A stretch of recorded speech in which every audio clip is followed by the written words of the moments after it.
2018년 10월 5일 내일의 종목 시작하겠습니다. 먼저 코스닥을 오늘 주요 쟁점으로 봐야겠는데요. 어제 얘기했던 이 포인트까지 추가 하락을 한 모습입니다. 근데 이 바닥을 잡느냐가 더 중요한데 현재 바닥을 잡고 있구나라는 느낌을 주지는 못해요. 그러므로 더 빠질 수 있겠구나라는 그런 흐름을 보여주고 있는데요. 코스피 같은 경우에는 오늘 바닥을 잡고 있는 건가라는 느낌을 줄 정도의 아랫꼬리를 달아주고, 게다가 아침에 이렇게 내려와야 될 자리까지 내려오고 이렇게 아랫꼬리를 달아준 모습이죠. 그렇기 때문에 주말간 뭐 여러 이슈들도 있을 거고, 그렇기 때문에 월요일날은 기술적인 반등에서 기본적으로 2300 정도까지는 반등이 나왔으면 좋겠다라는 생각을 하고 있고요. 코스닥 같은 경우에는 코스피가 반등해주면 그걸 따라서 어느 정도 영향을 받고 올라가지 않을까 싶기는 해요. 하지만 여기서 바로 반등하기에는 이 캔들 자체가 너무 빈약해 보이고, 바닥을 잡아줬다고 보기에도 좀 어려워 보이기 때문에 좀 더 추가적인 하락을 염두에 둬야 될 것 같습니다. 그러므로 750포인트 정도까지 각오를 해야겠구나라는 생각을 해본다면은 월요일도 역시나 좀 보수적으로 접근해야 되지 않을까 싶은 관점으로 보고 있습니다. 자, 그렇다면은 어제 얘기한 종목인 한국 유니온제약, 이 종목 같은 경우에는 시나리오를 썼었는데 플러스 시가가 떠야 된다라는 전제를 잡고 그 다음에 이런 식으로 내려와주면 사겠다였는데, 뭐 결국에는 마이너스 시가 0.76%로 뜬 다음에 오늘 저가인 지지선까지 다 깨버리고 추가 하락을 한 모습이죠. 이 역시도 뭐 더 이상 바닥을 잡는다라는 느낌을 주는 게 아니라 하락이 더 이어질 수 있겠구나라는 느낌을 줄 정도의 그러한 모습을 보여주고 있네요. 그렇다면 같은 움직임을 보였던 올릭스와 아이큐어를 본다면은 아이큐어 같은 경우에는 오늘 바닥을 이제 어제와 이어서 잡아주고 있는 흐름을 보여주고 있습니다. 그 다음에 올릭스 같은 경우에도 어제와 이어서 바닥을 잡아주고 있다라는 흐름을 보여주고 있는데, 얘는 좀 이 폭이 좀 크죠. 예, 이 폭이 좀 큰 반면에 아이큐어 같은 경우에는 이 폭이 뭐 그다지 크지가 않다. 그래서 좀 더 높은 점수를 줄 종목을 찾아본다면은 올릭스보다는 아이큐어 쪽에 조금 더 높은 점수를 주고 싶다라고 생각이 드네요. 한마디로 좀 더 강한 흐름을 보여주는 거는 올릭스인데, 과연 이제 강한 모습이다 보니까 매수 기회가 쉽게 오지는 않을 것 같고, 그렇다면은 매수 기회가 상대적으로 쉽게 올 수 있는 아이큐어를 공략을 해야 된다라는 게 제 관점이고요. 그렇다면 어디서 공략을 할 것인가 한다면은 먼저 이틀 동안 지지했던 구간이 이 구간이죠. 어제는 5만 1,500원짜리를 지지를 했었고, 오늘 같은 경우에는 52,000원짜리를 공략을 했었죠. 그래서 오늘 저점이 52,100원입니다. 그렇다면은 이 녀석이 갈 종목이라면은 오늘의 저점을 깨지를 않고 이 구간 어디선가 이제 지지를 받고 반등을 할 거기 때문에 이 구간을 이탈하는 거에 대한 손절을 잡고, 그렇다면은 이 52,500원쯤 여기서 지지 받았으니까 다시 이쯤까지 내려와서 찍어 준다면은 매수를 해서 여기 어디냐 59,000원 정도까지 있죠. 이 구간에서 이제 계속 지지받고 했던 자리가 저항으로 바뀌었으니 다시 올라오면 다시 이 자리도 저항이 되겠죠. 자, 그렇기 때문에 이 구간에다가 매도하는 전략. 자, 그렇다면 이 구간에서 매수했을 때 내가 할 수 있는 손절 금액은 대략 손절 퍼센트로 따지면 한 1% 조금 넘게, 세금이랑 수수료 포함하면 한 1.5% 정도 나오겠네요. 그 다음에 올라온다면 대략 한 12% 정도 노려볼 수 있는 자리가 되겠습니다. 그래서 아이큐어를 이런 식으로 월요일날 공략을 한다. 단 마이너스 시가가 떠서 오늘 한국 유니온 제약처럼 이러한 흐름, 비슷한 흐름이 나온다면은 아이큐어도 똑같이 공략을 하지 않을 계획입니다. 왜냐? 지수가 현재 불안한 상태이기 때문에 코스닥이 여전히 불안한 상태고, 아이큐어 자체도 지금 보시면은 코스닥 종목이죠. 예, 이래서 코스닥 종목이기 때문에 현재 코스닥이 불안한 상태이다라는 걸 감안했을 때 좀 더 많이 보수적으로 접근을 해야 된다. 그렇다면은 이 종목이 플러스 시가로 떠서 이렇게 위로 살짝 떠가지고 이렇게 눌러준다면은 그때 살 계획이지, 그게 아니라면은 마이너스 시가가 뜬다면은 여전히 계속 지켜보다가 오늘 오후쯤에나 공략을 할 것 같습니다. 그래서 오늘 뭘 매매했냐라고 물어보신다면은 앤디포스 이 종목 하나를 매매했었는데요. 이거는 어제 시나리오에 없었던 종목이었는데 오늘 아침에 이제 이 종목이 최대 주주 변경이라는 이슈를 가지고 올라왔었는데 최근에 상한가를 뽑아주면서 굉장히 강력한 흐름을 보였어요.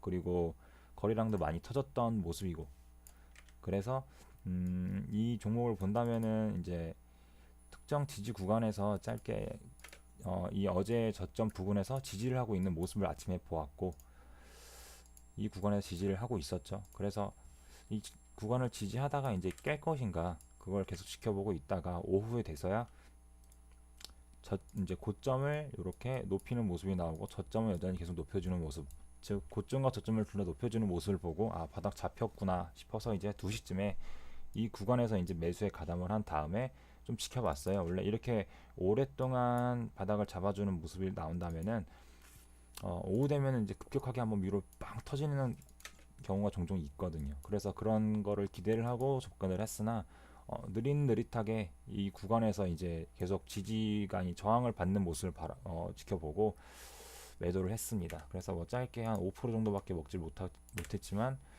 오늘 장을 감안한다면은 그냥 무난한 수익으로 여겨지네요. 그래서 내일의 종목을 본다면은 역시 아이큐어를 볼 것이고요. 그 다음에 또 다른 종목을 하나 더 본다면은 동원수산을 볼 것 같네요. 동원수산 같은 경우에는 오늘 되게 강력한 흐름을 보여줬는데요. 최근에 거래량이 굉장히 많이 터진 자리에다가 차트도 되게 이쁜 상태예요. 계속 이렇게 박스권을 만들면서 여전히 오랫동안 바닥을 다지고 있는 모습이 보여지고 있죠. 그래서 이평선도 뭐 정비열로 이제 바뀌고 있는 추세기도 하고, 그러한 상황에서 이제 이 앞에 매물대가 여전히 강력하고 그 다음에 이 구간도 역시 강력하죠. 그렇기 때문에 이 매물대를 해소하기 위해서 열심히 위아래로 흔들어주는 모습인데, 뭐 이러한 구간을 지금 오늘 하루 만에, 즉 이렇게 위아래로 흔들어주는 이 구간을 오늘 하루 만에 만들어줬다 라고 지금 판단이 되고 있는 모습이에요. 그렇다면은 이 구간에서 다시 한번 위로 올라갈 수 있겠구나 라고 이제 바라보고 접근을 한다면은 며칠 전에 얘기했던 샘표 요 구간하고 이제 비슷하게 보이고 있어요. 그래서 이 구간을 참고해서 이렇게 비슷한 흐름이 나왔을 때 오늘 접근했던 이제 기본적인 이렇게 저점을 높여주고 고점도 높여주는 자리가 나왔을 때 눌림 자리에서 공략을 한다라는 관점으로 동원수산도 같은 관점으로 접근할 예정이에요. 시가가 위로 뜨든 아래로 뜨든 간에 현재 시간외가 1.29%로 끝났는데 아무래도 시가가 위에서 뜰 가능성이 높겠죠.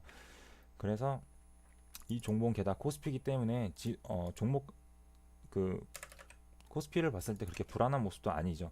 그래서 동원수산을 보고 나서는 플러스 시가가 뜬다면은 여기서 이제 눌림 자리에서 매수한다기보다는 샘표처럼 이런 식으로 요 흐름이 살짝 높게 뜨는 느낌으로 이렇게 높여주다가 눌러주는 자리일 때 이렇게 공략을 해보자 라는 시나리오로 접근을 할 수 있을 것 같습니다. 그렇다면 어디에다 팔 거냐, 이렇게 오랫동안 이제 머물렀다가 떨어진 이 13,000원대 부근에서 얼마나 강력하게 움직이느냐에 따라 다르겠지만 이 샘표도 같은 관점이었죠. 그래서 이런 식으로 올라왔다가 지지부진할 때 정리를 할 것 같습니다. 그래서 아마 이런 구간에서 정리를 하겠죠.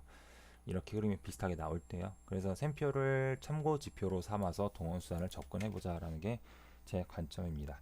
현재 장이 굉장히 불안한 부분이 있기 때문에 쉽게 접근하기는 힘들 것 같고, 그래서 보수적으로 월요일날 마음에 드는 흐름이 나오지 않는다면 접근하지 않겠다라는 관점으로 천천히 보수적으로 접근할 것 같습니다. 그 다음에 또 다른 종목을 하나 더 보자면은 열심히 정비열로 열심히 이렇게 올라오고 있다가 좀 이제 최근에 들어서 그나마 깊게 조정이 들어온 모습이에요. 그래서 이 종목도 접근할 수 있을 것 같은데요. 현재 단점이라고 한다면은 코스닥 종목에다가 그리고 이 분기 차트에서 바닥을 제대로 잡아준다라는 느낌을 주질 못하고 있어요. 그래서 이렇게 잡아주는 척 하다 한번 더 뺐다가 다시 올라와가지고 마치 그림을 그려본다면은 현재 이렇게 끝났죠. 그래서 월요일날 이렇게 좀 내려와서 다시 이렇게 바닥을 잡아주고 이렇게 이런 흐름이 나왔을 때 이렇게 고점을 높이고 그 다음에 저점도 높이는 흐름이 나왔을 때 이런 구간에서 공략을 해보자 라는 게 이것도 하나의 관점이기 때문에 총 3종목 동원수산, 아이큐어 그 다음에 GMP 이 세 종목을 바라볼 수 있을 것 같습니다. 하지만 1등 종목을 따져본다면 동원수산이 될 것 같고, 그 다음에 아이큐어와 GMP 같은 경우에는 코스닥 종목이기 때문에 여전히 코스닥을 지켜보고, 코스닥이 어느 정도 좀 눌릴 만한, 지지를 받을 만한 자리가 한 760 이하 정도로 되는데요. 한 756 정도까지 내려와서 이제 오늘처럼 이런 식으로 이렇게 이런 흐름들이 나왔을 때, 즉 전고점, 이런 식으로 전고점을 돌파하는 흐름들이 나왔을 때, 아 이제 바닥 어느 정도 잡았구나라고 이제 예상을 해보고 접근을 하되 아침에도 이랬죠. 사실상 아침에 만들었던 이 고점을 여기서 돌파하는 흐름들이 나왔기 때문에 바닥을 잡나 싶었지만, 시간을 보니까 다시 또 이렇게 빠진 흐름들이 나오듯이, 여기서 만약에 이렇게 해서 자리를 잡는 줄 알았는데 다시 깨고 또 내려온다, 그렇다면 조금 더 깨고 내려올 수 있겠구나라는 생각을 하고 들어갔더라도 다시 본전 부근에서 빠져나오는, 예, 그러한 시나리오도 필요하겠죠.